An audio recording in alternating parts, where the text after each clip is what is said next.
अस्सलाम वालेकुम व्यूअर्स, कैसे हैं आप सब। उम्मीद करता हूँ सब खैरियत से होंगे। आज का जो हमारा टॉपिक है वो है हाइट के अबाउट, एलिवेशन के अबाउट, कि हमने अपने कमरों की, किचन की, बाथरूम की सीलिंग जो होती है, छत होती है, वो कितनी बुलंदी पर रखनी है, मिनिमम, कम से कम। अक्सर लोग ये परेशान होते हैं कि वो कम से कम कितनी छत रख सकते हैं, कितनी बुलंदी पर छत रख सकते हैं। तो इस चीज़ को समझने के लिए हमें पहले ये समझना होगा कि एक आम शख्स की एवरेज हम लेते हैं कि 5 फीट एंड 5 इंच हाइट होती है एवरेज के हिसाब से। तो अगर वो अपने हाथ ऊपर खड़े करे तो 6 फीट एंड 6 इंच बनते हैं।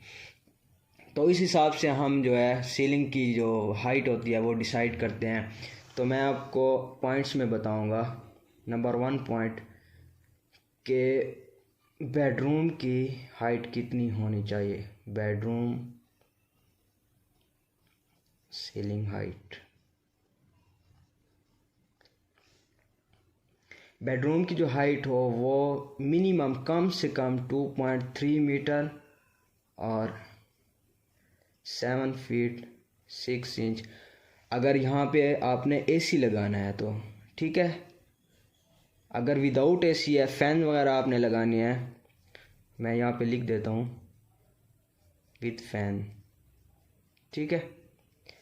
तो वो आपकी 9 फीट एंड 5 to 6 इंच होनी चाहिए, ठीक है। इससे कम नहीं होनी चाहिए, क्योंकि आपने अगर पंखे वगैरह लगाने, अगर आपने एसी लगाना है तो 7 फीट एंड 6 इंच इनफ है। दूसरी आ जाते हैं कि बाथरूम की कितनी होनी चाहिए। बाथरूम सीलिंग, इसकी भी आपके पास 7 फीट एंड 6 इंच होनी चाहिए, इससे कम नहीं होनी चाहिए ऐसे, क्योंकि यहाँ पे आपका शावर भी लगना होता है। शावर की हाइट को के हिसाब से आपके वो भी लगने होते हैं, एग्जॉस्ट फैन भी लगने होते हैं। इस हिसाब से आपकी 7 फीट एंड 6 इंच से कम नहीं होनी चाहिए। ये मैं आपको सारी जो है मिनिमम बता रहा हूँ, यहाँ पे मैं लिख भी देता हूँ मिनिमम हाइट्स, ठीक है। नंबर 3 पॉइंट हमारा है किचन, कि किचन की हमारे पास कितनी होनी चाहिए। किचन की हमारे पास 2.75 मीटर, या फीट में कहूँ तो 9 फीट एंड 6 इंच आपकी होनी चाहिए, क्योंकि यहाँ पे आपने वहाँ पे अलमारी भी बनानी होती हैं और आपकी बाकी काम भी होने होते हैं। तो इस हिसाब से आपने 9 फीट एंड 6 इंच से कम नहीं रखनी, ठीक है। नंबर 4 पॉइंट हमारा ये है कि आपने स्टोर रूम की हाइट कितनी रखनी है। इसकी भी आपने सेम वैसे ही रखनी है, 7 फीट एंड 6 इंच से कम नहीं रखनी है आपने, क्योंकि यहाँ पे आपने फ़ैन वगैरह तो नहीं लगाना होता। तो इसलिए आपने मिनिमम हाइट जो रखनी है वो 7 फीट रखनी है, ठीक है। आप आ जाते हैं लिविंग रूम पे। लिविंग रूम यानी कि जिसे हम टीवी लॉन्च भी कहते हैं। तो उस हिसाब से टीवी लॉन्च की जो आपकी होनी चाहिए 9.5, ठीक है, या कहूँ तो 9 फीट एंड 6 इंच आपकी होनी चाहिए।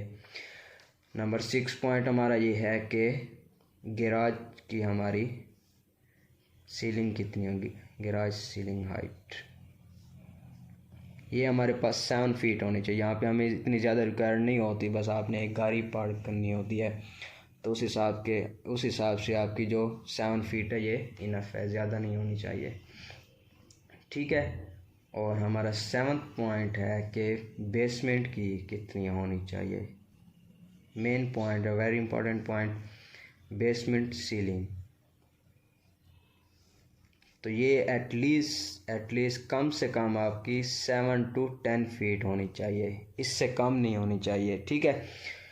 अब आ जाते हैं कि हॉल एरिया पे आ जाते हैं, ठीक है, कि कम से कम साइज़ कितनी होनी चाहिए एरिया के हिसाब से, यानी कि लंबाई चौड़ाई के हिसाब से कितना होना चाहिए। तो मैंने आपको हाइट बताई है, अब मैं आपको बताऊंगा कि एरिया के हिसाब से हमारी कितनी होनी चाहिए। तो जो बेडरूम है, नंबर 1 पॉइंट यहाँ पे फिर से मैं लिख रहा हूँ बेडरूम, ठीक है। एक सेकेंडरी होता है, एक प्राइमरी होता है। सेकेंडरी वो होता है जो आपने आपने यानी कि इस्तेमाल में रखना होता है, ठीक है। सेकेंडरी सॉरी प्राइमरी और सेकेंडरी।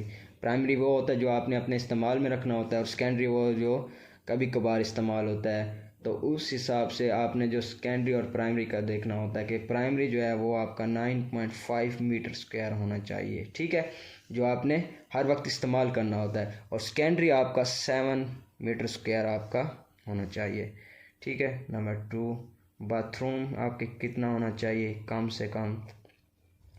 अगर आपने इसमें वाटर क्लोजेट भी साथ में रखना है तो तब आपका होना चाहिए 2.8 मीटर स्क्वायर कम से कम, ठीक है। अगर आपने वैसे सिंपल बनाना है तो 1.8 मीटर स्क्वायर आपका होना ही होना चाहिए, इससे कम नहीं होना चाहिए। नंबर 3 पे आ जाते हैं कि किचन हमारा कितना होना चाहिए, ठीक है। किचन एरिया, ये अक्सर हम जो अपने मतलब प्रोजेक्ट्स पे बनाते हैं वो 5.5 मीटर स्क्वायर से कम नहीं बनाते। अगर बहुत ज़्यादा आपको रिक्वायर्ड है कि मिनिमम, हम बहुत ज़्यादा मिनिमम बनाना चाहते हैं तो 4.2 मीटर स्क्वायर से बिल्कुल कम नहीं बनाना चाहिए, ठीक है। इससे बिल्कुल भी कम नहीं होना चाहिए। अब आ जाते हैं हॉल पे, ठीक है, कि हॉल हमारा यानी कि वही लिविंग एरिया। तो इसका विड्थ के हिसाब से देखते हैं कि इसकी विड्थ हमारे पास कितनी होनी चाहिए लिविंग, ये 14 फीट, ठीक है। इससे कम नहीं होना चाहिए। अगर इससे कम होगा तो वो आपका हॉल नहीं होगा, वो आपका रूम होगा या जो कुछ भी आप कह दें, ठीक है। 14 फीट मिनिमम आपकी हॉल की जो है विड्थ होनी चाहिए। उम्मीद करता हूँ आपको वीडियो अच्छी लगी होगी। अगर अच्छी लगी है तो लाइक कमेंट ज़रूर करें और साथ में चैनल को भी सब्सक्राइब करें। अल्लाह हाफिज़।